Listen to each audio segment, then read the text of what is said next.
Eu gosto de Arraiz e quem já me ouviu falando algo sobre fé, já me ouviu falando um trecho de uma música que tem me ministrado durante quase 2 anos e tem feito todo sentido para mim, especialmente nos momentos que eu medito sobre fé.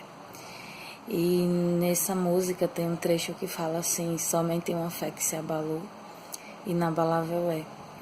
Eu confesso que quando tudo estava bem, quando as coisas estavam bem equilibradas, eu não conseguia compreender o que queria dizer esse texto, essa partezinha dessa canção. Tipo, pra mim era muito incompreensível, né? E diante de algumas circunstâncias que eu considero adversas, eu comecei a sentir muitas coisas do que eu acreditava em relação à minha fé meio que desmoronando. E eu comecei a ficar muito confusa em relação ao que eu sentia, em relação ao que eu acreditava, em relação ao que eu falava para as pessoas. E de repente eu me peguei pensando de fato que só quando a nossa fé é abalada a gente consegue perceber onde nossa fé está ancorada. É impossível você saber em quem você crê se tudo está sob controle. E aí a gente não consegue saber onde a gente colocou as nossas expectativas. Se a gente colocou as nossas expectativas em pessoas, se a gente colocou as nossas expectativas em coisas, em situações, ou se as nossas expectativas realmente estão ancoradas em Deus. E todo mundo que já me ouviu falar sobre expectativas sabem que é um clichê, mas que é real. É muito difícil você viver a sua vida sem lançar expectativas sobre algo. Viver a sua vida sem lançar expectativas sobre pessoas.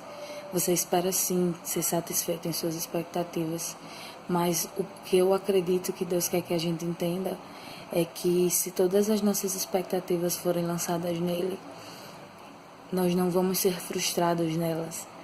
E para que isso aconteça, a gente precisa ter uma fé que se abala às vezes, no sentido de que quando eu estou muito bem, quando eu estou muito tranquila, é como se tivesse tipo assim: não, tá tudo bem, então não preciso me preocupar, eu tô super crente, eu tô super, assim, minha fé tá lá no alto. Mas Deus vem, eu sempre falo isso, que Deus é como se nós fôssemos uma árvore e Deus pegasse a nossa árvore e mexesse no caule e balançasse a estrutura dessa árvore e dissesse assim: meu filho, minha filha, eu quero que você acorde. Eu quero que você veja que há muitos frutos que precisam ser removidos. Eu quero que você perceba onde é que realmente está a sua raiz. Eu quero que você pense nisso. Eu quero que você se sinta tão firmada ao ponto de vir um vento forte e você ter a certeza de que vão os frutos ruins, vão as coisas que precisam ser tiradas dessa árvore, mas a sua raiz vai ficar lá, porque a sua raiz está em mim, porque você está ancorado em mim. E você precisa entender isso. Isso é um desafio.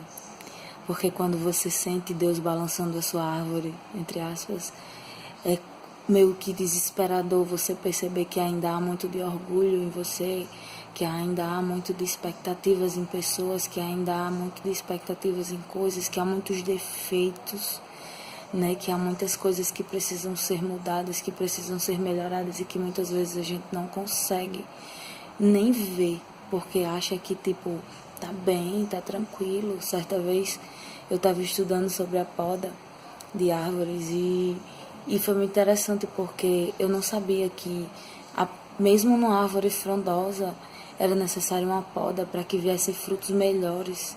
Mesmo dando frutos bons, espera-se de quem poda que a árvore dê frutos melhores ainda.